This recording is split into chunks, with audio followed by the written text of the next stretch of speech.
Great. Thank you all for coming to Days of the Dead. Thanks to Melville Bill. You guys put on a hell of a show. So without further ado, let's get to the dance. All right, first off, we're going to introduce the lovely Jennifer Johnston.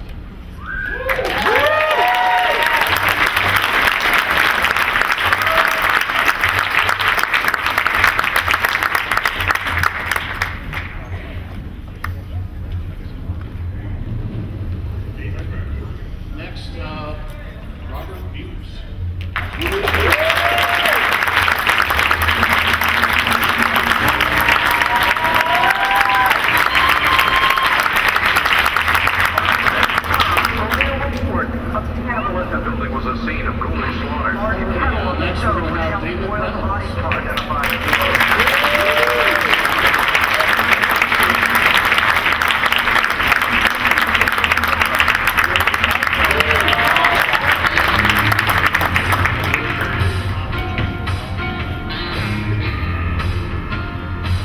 All right, next we're going to bring up Irwin Keys.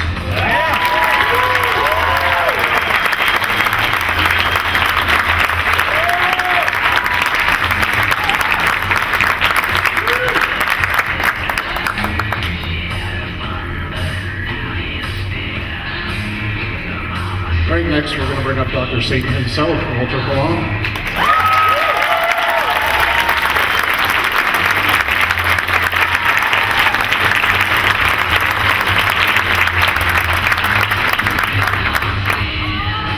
Next is Mr. Tom Spaulding.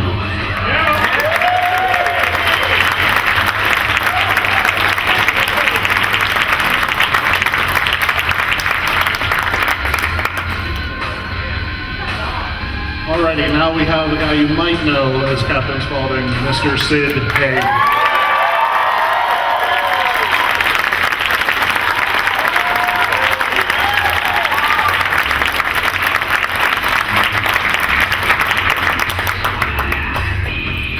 Last but certainly not least, Otis Driftwood, Bill Moseley.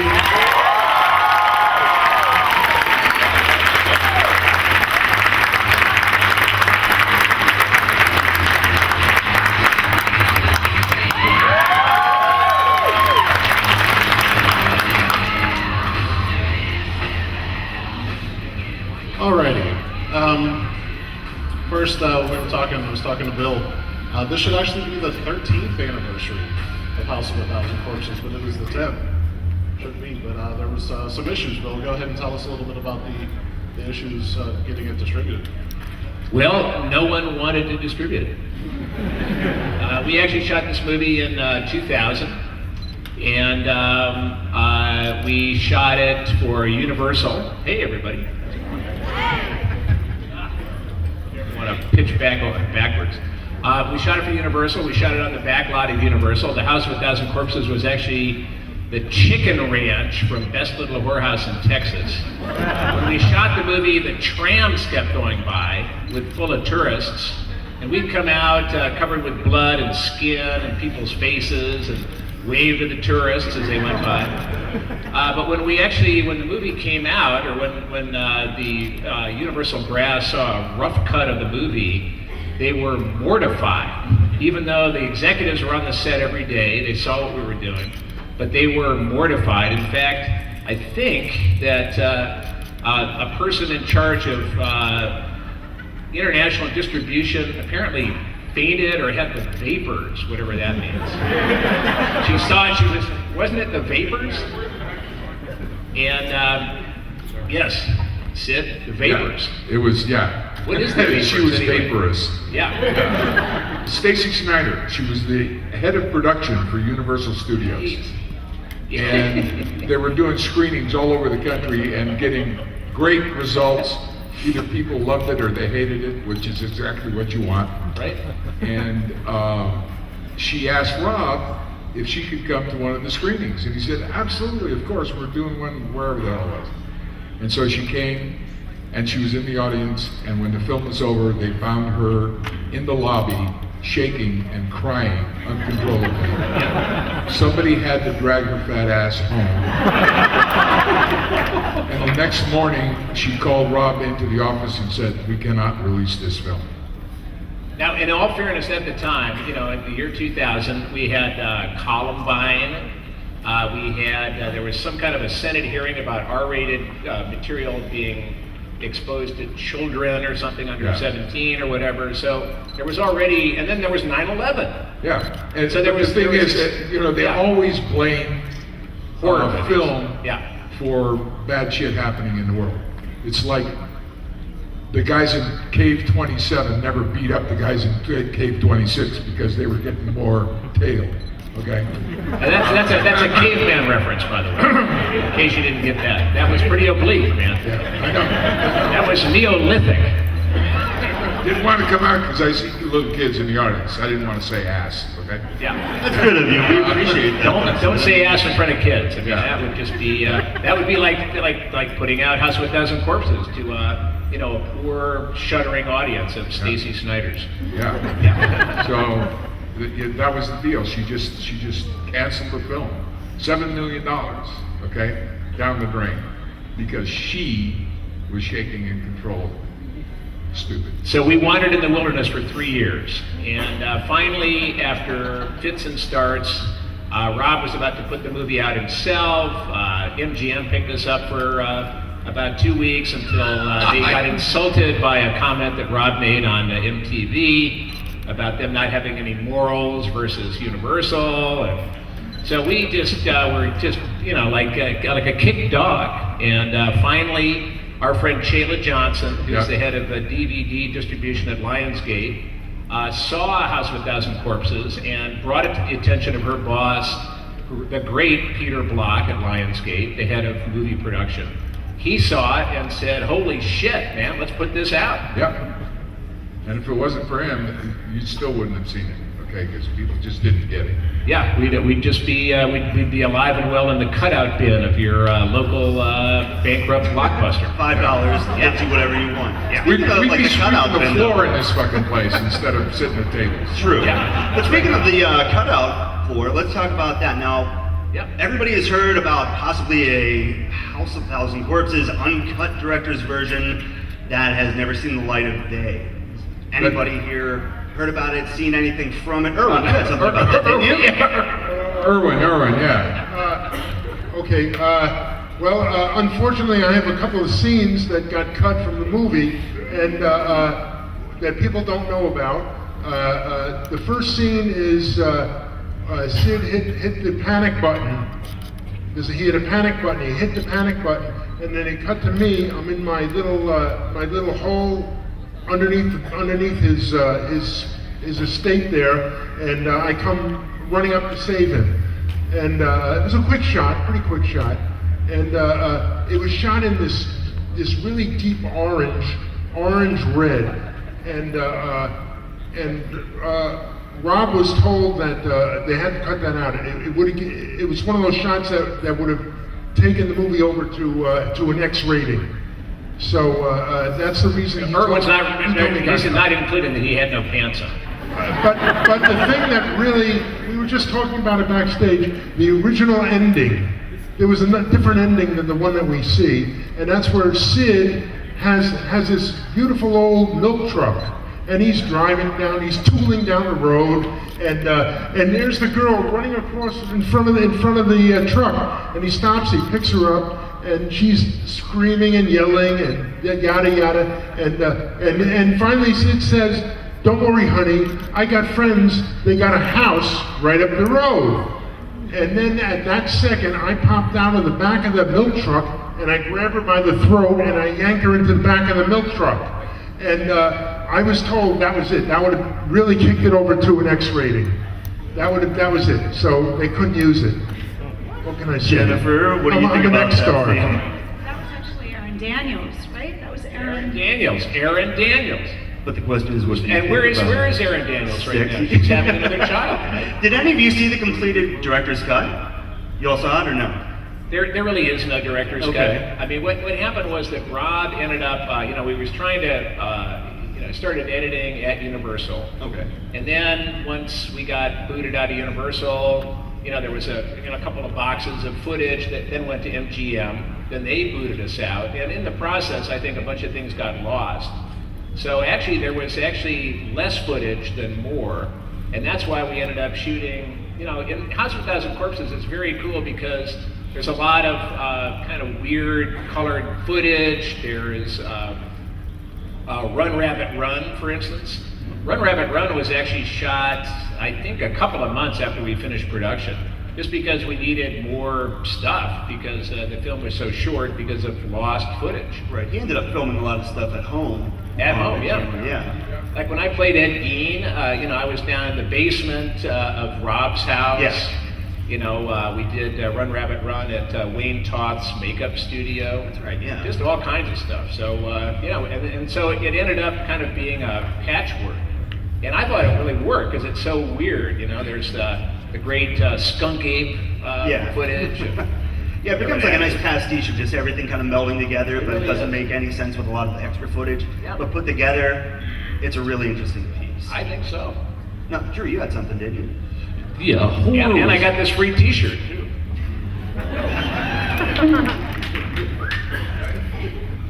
As House came out, horror was kind of in a pretty shitty place, I think. A lot of remakes and stuff coming out, and we were just kind of all bored with the remakes because the originals are always better. But when House came out, it kind of took it in a new direction, gave all of us something to look forward to, kind of the anti-hero and all your iconic roles.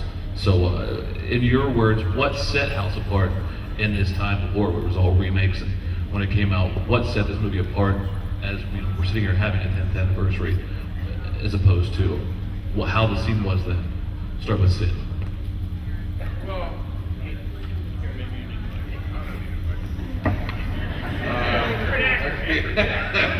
Jack, actually it was a return to the horror that people really love.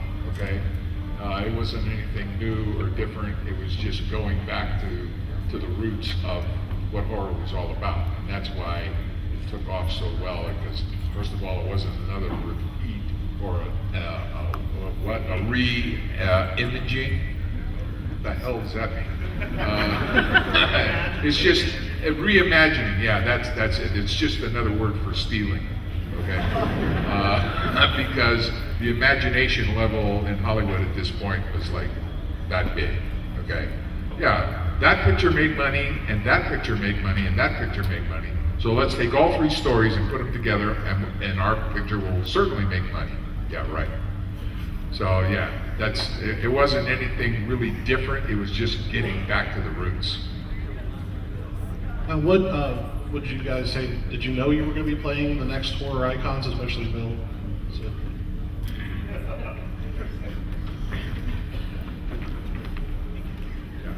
Next horror icon? Jeez, no.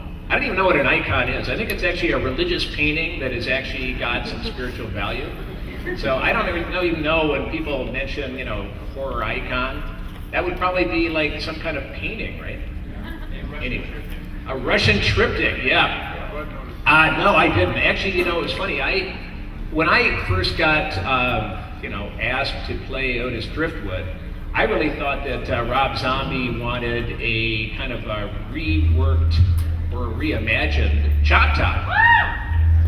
And so I showed up, when we first started talking about the character, I showed up at his house, and I was kind of like, they ended up kind of like, a little after, it looks like, is there Grandpappy or something, that kind of little angry little dude with a cloud over his head. I thought that's what he wanted, kind of a little chop top, kind of hillbilly chop top thing. And God bless Rob, what he saw was, he looked at me and saw a badass in there somewhere.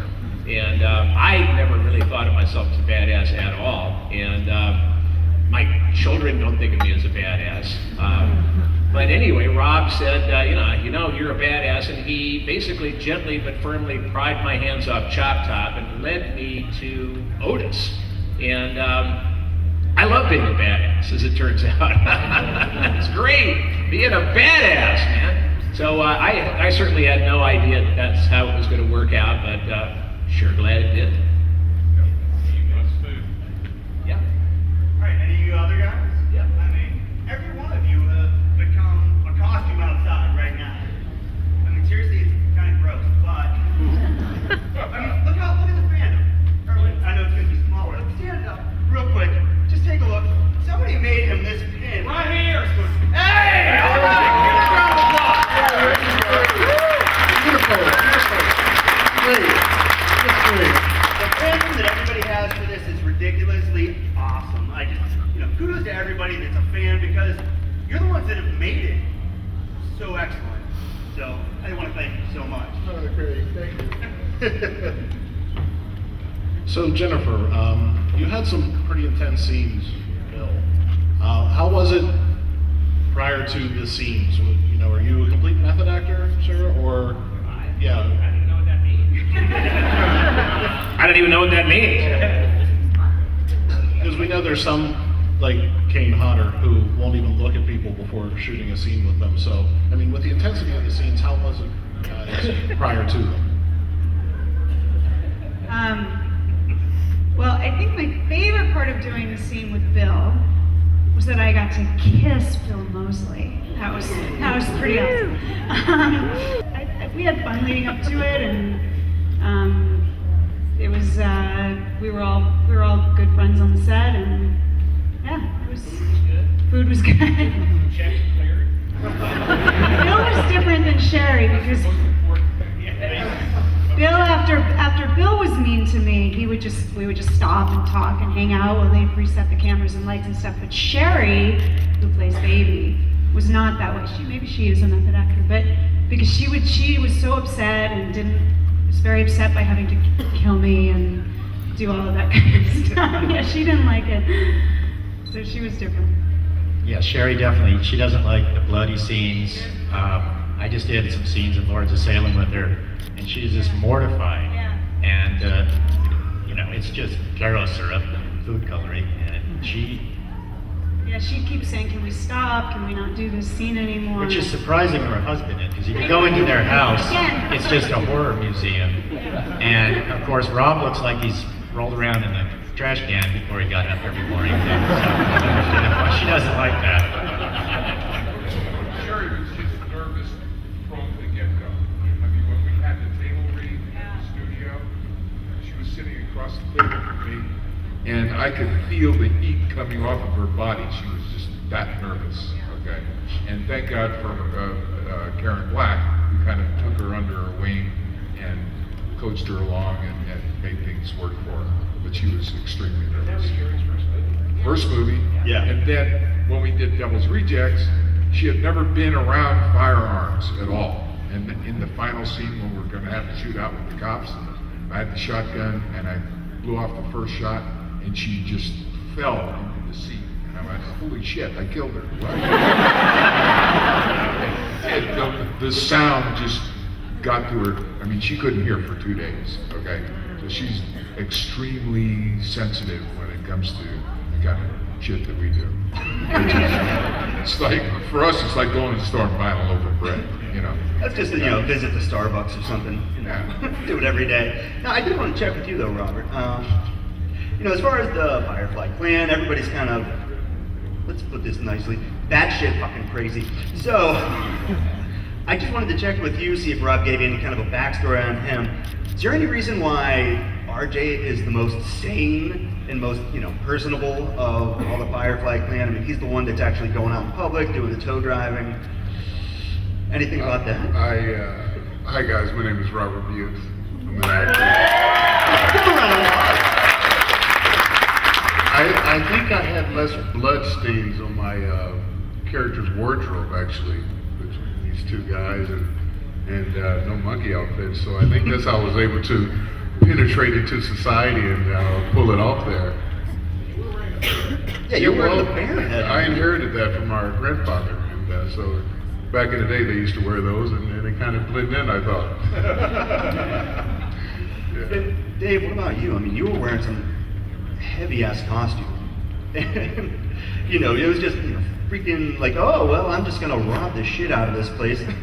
Well, I mean, we had that little monkey mask, sort of thing, remember? And I think I'm not sure even those were the masks that were originally intended for it. Somebody saw those and thought it was really funny, and so that's what we ended up wearing. There was another scene, by the way, that we shot, Chad and I, the guy who did the opening scene with me. that I don't think was on the DVD, but we were supposed to go back and do the ADR for it, and I guess it was before we had arrived at Captain Spaulding's place, and I think rightly that was taken, it would have taken away from the beginning of the film. But I don't think that ever ended up on the DVD. I've had it, no. So anyway, that's my big claim to fame, right, to do that. Yeah, I'm the first chorus. Yes, thank you. My pleasure. Yeah, I'm Little Dickwit. That's right. Rob really didn't know what to expect, and that was one of the first scenes that I shot in the film. And when they came in and said, "All right, stick him up," and I went like this. Okay, that wasn't in the script. That was improvised. Okay, that was just, and Rob fell out of his chair. It was like, he ruined the sound, he fucked everything up. We had to do it all over again. But fall out of his chair, I knew I was on target. That segues into another good question. Did Rob allow you guys to improv anything? I didn't think I was that funny. Well, if you were there, you would see the funny part of it, because I don't know, it was like, at one point we just threw the script over our shoulder and said, "Let's go." Yeah. I found that he was very interested in following the script pretty much word for word. So I was on a tighter leash. Although I got to say that Rob really helped me find Otis. At one point, Walton Goggins, who plays the Tommy Toll's deputy, and I come out, and they've come to the house, and I come out from behind an old washer in the yard, and I have a gun, say, "On your knees, piggy." And, I walked out and did that, and then Rob said, "Yeah, that was good. Let's try it again, and this time, scratch your belly as you come out." And I went, "Okay, I can do that." So, I came out and said, "On your knees, piggy," and I had the gun in one hand, and I scratched my belly, kind of casual. And that was wonderful. I mean, that was not in the script either. And then, of course, I just, thinking about that scene, one of the things that Universal wanted, that they were mortified by when they saw the screening of the rough cut of House of a Thousand Corpses, was the pause as I've got Walton on his knees, and they're pulling back, and it's about a good 30 to 40 seconds of silence. And of course, you don't do that in movies. And it was funny because Rob showed me that scene, and then later told me that was like the first thing that Universal wanted to cut out of the movie. And as it turned out, that was really the emotional heart of the movie. So of course they wanted it cut out. Because they have no heart. Well, no, that was who was it? Is it not Slim Pickens? Slim Whitman. Oh yeah, Slim Whitman. Yes. Well, that stops, and then there is, especially after Slim Whitman, that silence was something that they wanted cut out because they felt that glorified violence to the police, against the police. Yeah, and of course Rob fought and said no, that's got to stay in, and hence that I think helped us exit Universal. Yeah. Well, Walter, I did want to check something with you. I mean, you've played how many amazing characters? I mean, you played how many monsters? Where does Dr. Satan rank for you as far as the monsters that you've played? Obviously, he's the most famous one. So, I mean, I've played 50, 60 different monsters since the early 90s. And that one just stuck. It's such an iconic image. And I kind of came in, I didn't know any of these guys. I mean, the movie was shot, and I think Universal paid for 2 weeks of reshoots to put the whole ending in, which is the professor and the whole Catechisms Underground and Dr. Satan.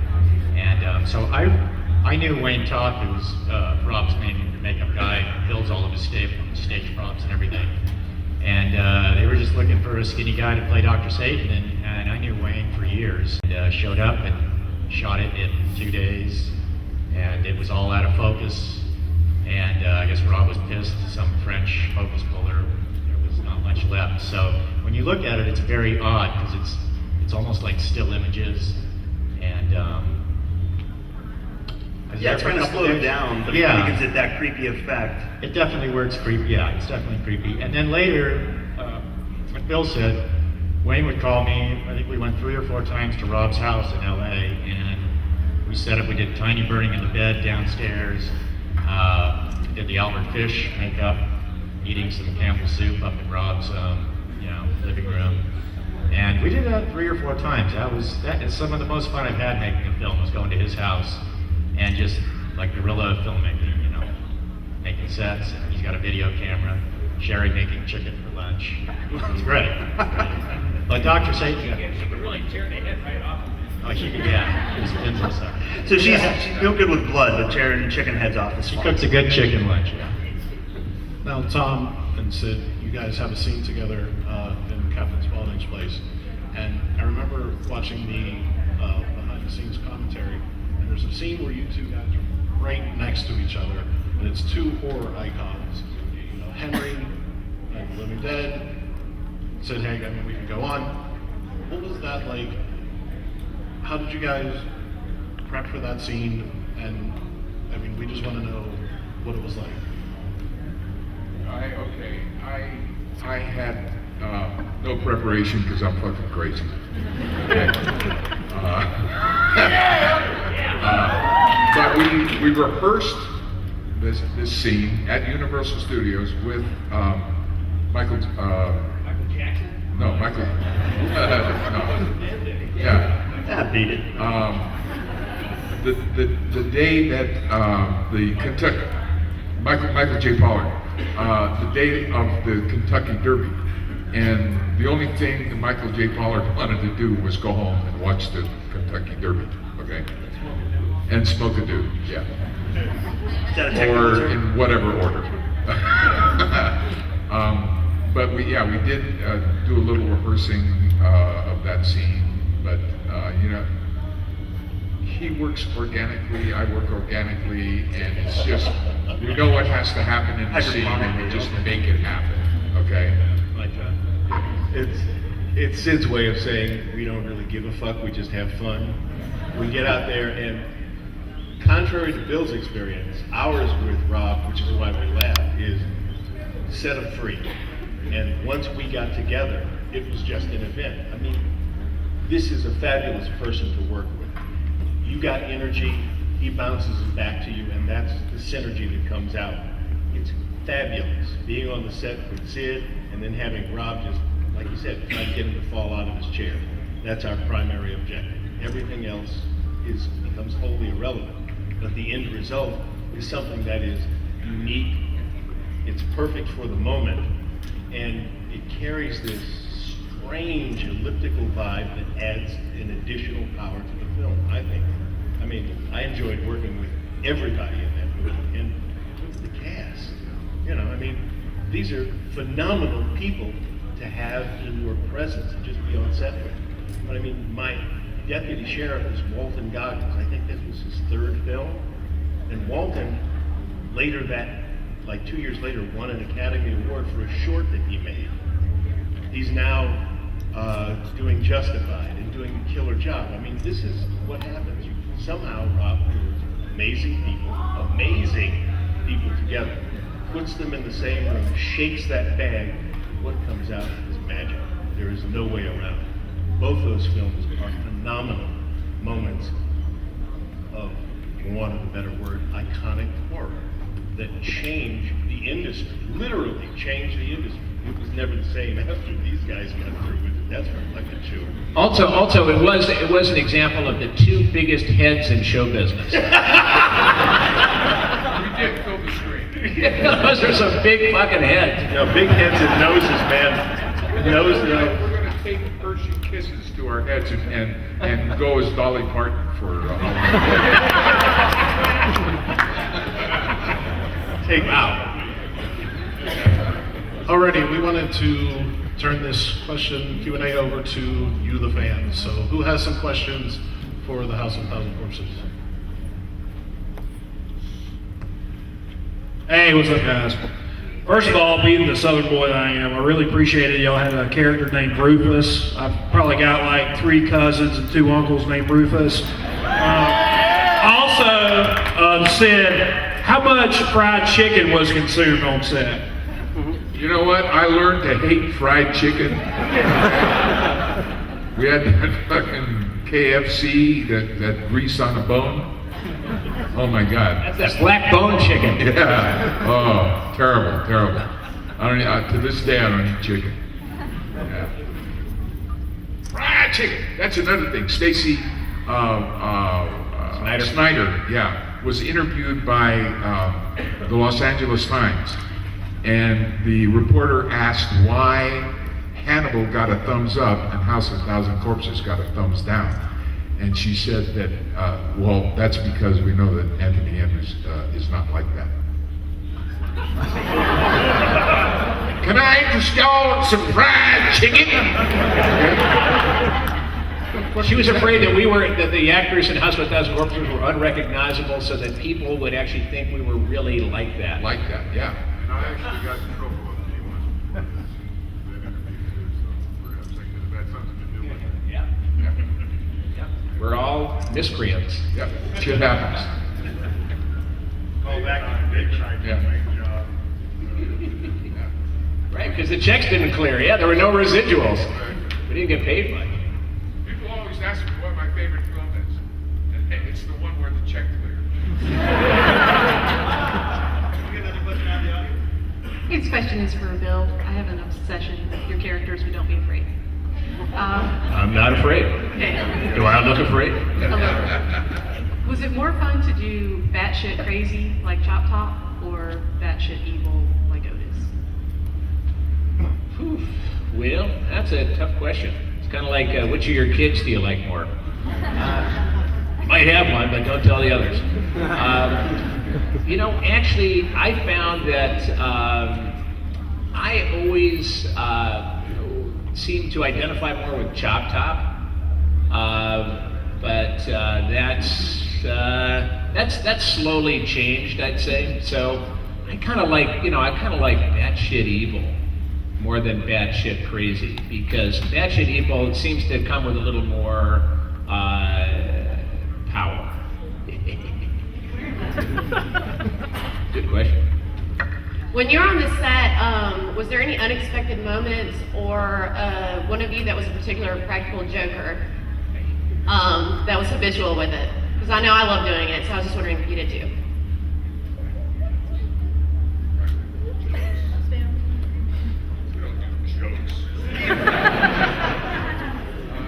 I'm just thinking about the trams going by, when we would salute the trams, wearing Mr. Willis's skin. That was kind of practical joke, but... Practical joke is shooting in the desert at night, wearing a satin clown suit. It will make your nipples hard. And the practical joke is where they sew the sandpaper inside the costume. Well, speaking of which, I mean, the bunny costumes, how comfortable were they, or not? The bunny costume was comfortable because it was like pajamas, really, so it was comfortable. What I remember most, though, about that scene and that night, or those nights that we were out there, well, two things. One, I'm deathly afraid of snakes, and it was like late at night, and we were out in, a part of California where there's snakes everywhere, and I had to be running through all this tall grass, and I was positive, like I was much less afraid of Sherry chasing me than I was that I was going to step on a rattlesnake. And then what I also remember of that night, the bunny costume, was Rob was sick. Do you remember that? He was, and he kept, this is what a badass Rob Zombie is, he kept like going off and puking, like off to the side, like, over in the bushes, and then coming back and like directing the scene, and then going back and like, it didn't say like, we need to stop for the night, or we need to, for I think like 3 nights, he had like this really bad stomach flu as we were shooting it. But no, the costume was more comfortable than hanging from the rafters and having Bill torture us. We have another question out there? Anybody? No? Nobody wants to? Hey guys. Hey. Did any of y'all take any props or costumes or anything from the production, like little souvenirs? I actually did take the baseball cap that I wore in the Cadillac in the last scene. Do I have the head?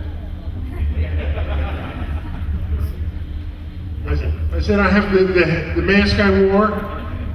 Yeah, right here. No, Rob has the mask, I understand, in his living room. Or it was, I don't know now where it's at. But he, the minute I finished, he grabbed that mask, he said, no, and he put it in his car. He disappeared. He's got so much shit in his house, it's like a horror museum.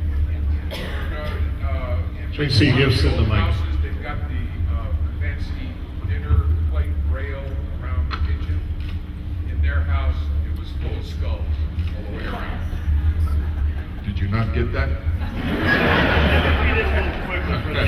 Okay, all right. The plate rail that goes around the kitchen where you display your fancy plates, at their house, it was full of skulls all the way around. Yeah. Same reaction. You don't give a shit. Okay, all right. Look it. I've actually got two quick questions. First of all, how did the whole tiny fuck the stump thing come about? Where did that come from? All right, here you go. This is how it came about. We were talking about Tiny, and I called him a mushmouth motherfucker or something. And Bill said, well, at least he's stump broke. And Sherry looked at me in all honesty, okay, and innocence, and said, what's stump broke? I said, well, before you get your first piece of ass, you got to practice on something. And Tiny just couldn't give up the stump. And that's how that whole thing started. And my other question is for Mr. Keys. Yours is probably the character in the movie we know the least about. Don't have any backstory or anything. Did you guys ever actually come up with a backstory for the character? Did you come up with a backstory for the character? Did Rob come up with anything, tell you anything about where your character is? What do you mean, before? Yeah, what happened to, like, how to get involved? Well, you gotta understand that mask is huge. The mask, it was so big, I couldn't see out of it. And I couldn't see what I was doing to begin with. But I guess being an actor, I knew I had to open the door and walk through, and run through and clobber the guy. And I just did 1, 2, 3, 4, boom, boom. So I knew that's how I was going to do it. It was a stunt, basically. And I figured out how to do it even wearing this mask.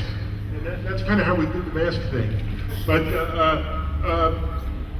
Can you give me any kind of history of your character? That you know where that character came from? I was there, it was, people show up in movies, you don't always have a lot of background. They say, you're here, just be here now, and then take it from that point. That's what actors do. Yeah. I don't think he gave me any direction like that. Tom? He just told me what to do. Yeah. So he directed you? Is that okay? With Rob, it's one word. Action. Shut the fuck up. Action.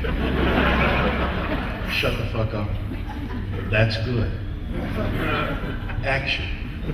And occasionally, as Sid said, Cincinnati.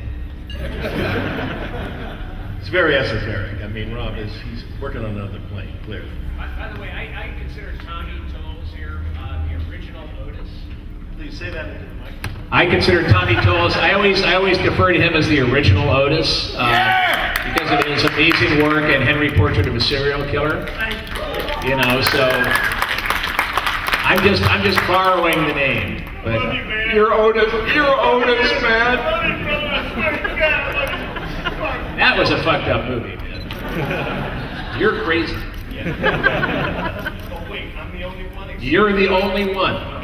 Look at the rest of us. We're all obviously very sane, balanced people. Tommy Tolles, you should be afraid of. Can I get a testify there? Oh, that's repo. Never mind. We're not working in any cross promos here, but Yeah.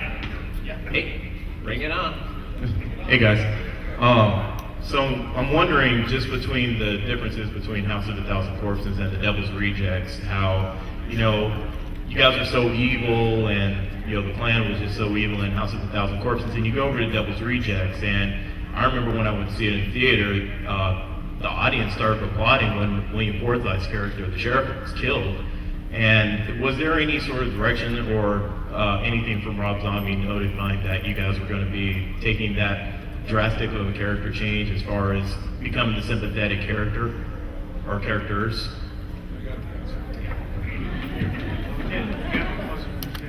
All right. Yeah, I'll tell you the point at which everything changed. He was having problems with one of the scenes. It just wasn't working for him. And that was the scene in the truck, the ice cream scene, okay? And we were in the office, and we were working on the thing, and it's just, nothing was working. And so he said, Sid, what are you gonna say? I said, I don't know. Let's just do it, and then whatever happens, happens, okay? And so they went through the whole, there ain't no ice cream in your future thing and all that business. And I said, well, I'm gonna go get me some Tutti fucking Frutti. Okay? Fell out of the chair. Okay? And that is the point in the film, I think, that everybody switched sides and started rooting for us because you sat there and you said, you know what? My family would argue about ice cream. Okay? And that's when we became a member of your family. I'm sure of that. Sick bunch of fucks, aren't They deserve to die. Hey, how are you? We got one in the back here. Where? As an actor, how do you deal with the stigma that comes with violence in media? Violence in the media? Yes, sir. You know, anything that we do on screen is just punk shit compared to what happens in real life, okay?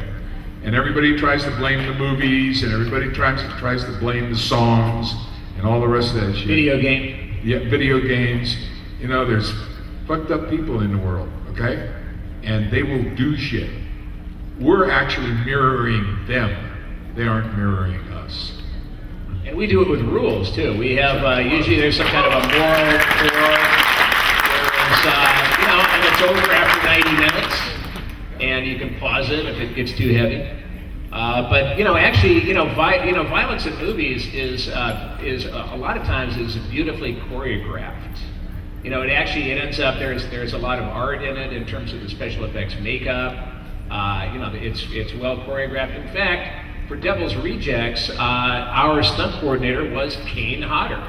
And I thought, boy, in Devil's Rejects, he did an awesome job. I can't remember who was it in House of a Thousand Corpses? I have absolutely no idea. Some dude with one leg, and you know, he had kind of half his head was made of, like, I don't know, pumice or something, plastic. One of those old stunt guys. It's like he's all like half of him is left. One too many explosive devices. He's got a lead foot. He's dragging along. Now do this, and it'll work out. You know, you've got no confidence. That's the one thing.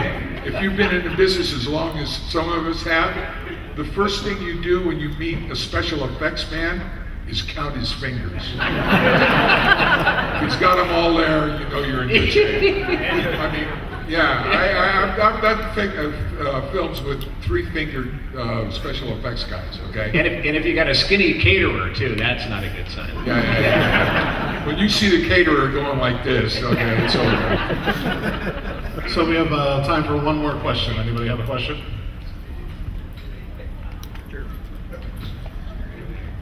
Thanks, especially for Bill. From in this hotel scene in Devil's Rejects, I had heard that you were visibly mortified when you watched the scene where the gun molestation scene.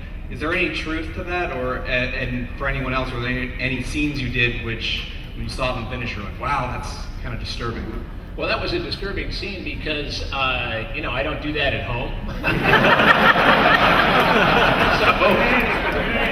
And there wasn't a lot of special effects or rubber. I mean, it was basically me and Priscilla. And, you know, I gotta give her so much credit. Priscilla Barnes, wow, she did such a good job in that scene. And, you know, I was, you know, it's scary because, you know, it's like there's nothing between us. It just basically, you gotta go for it. And it's like walking on the tightrope. And God bless Priscilla, because she was way into it. And so it made it easy. It wasn't like I had to, you know, worry about her too. She was She was definitely right there. So, you know, and the funny part about it, and so the first take was really that was the scary one. Like, oh my God, here we go. You know, what was amazing about that scene too is it's supposed to be Otis is acting out of boredom. So it's not even, you can't even do that kind of, you know, psycho, okay, baby, you know, and do all that kind of stuff. It's like, okay, mama, take it off, you know. And anyway, that was, the first take was scary, but then of course in movies you end up doing another 10 takes. You got her point of view, that point of view, the master shot, all these different things. And we just, you know, after doing that first one and kind of walking through the fear, I tell you, each take was different and exciting, and really it was probably, as it turned out, the most satisfying, you know, scene in the movie for me in terms of, you know, as an actor. I remember when I first saw that scene in the script, you know, I was, I handed the script to my girlfriend, and you know, I'm kind of a wuss in that way, and I figured if she read it and stumbled over that scene, you know, I would go, well, I don't know if I can do that, you know, and so I kind of put basically the burden on her. And she read the script, and she handed it back to me, and she said, you know, it's a great part for an actor. And what that did for me was it reminded me, this isn't me doing this, this is, you know, an acting job. And that helped, but when it came right down to it, it's heavy shit, man. And, you know, God bless actors. I got to, you know, give a little plug for actors here because, you know, we play the angels and the devils and, you know, a lot of crappy characters in between. But when we play the angels and the devils and you know, you feel it in the, you know, in the audience, that's actors doing their job, right? So, you know. And God bless the actors for it. No, vote Democrat. Wait, I don't think. Well, I do want to thank everybody for coming out. 1 to Days of the Dead, and 2 for you guys coming here, because obviously that's what it's all about. Shaking hands and getting to meet people face to face. So everybody, would you please give a big round of applause for us.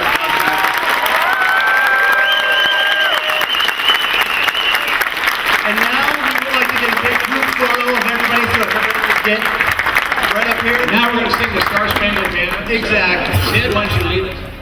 Ladies first, let's keep her in the middle.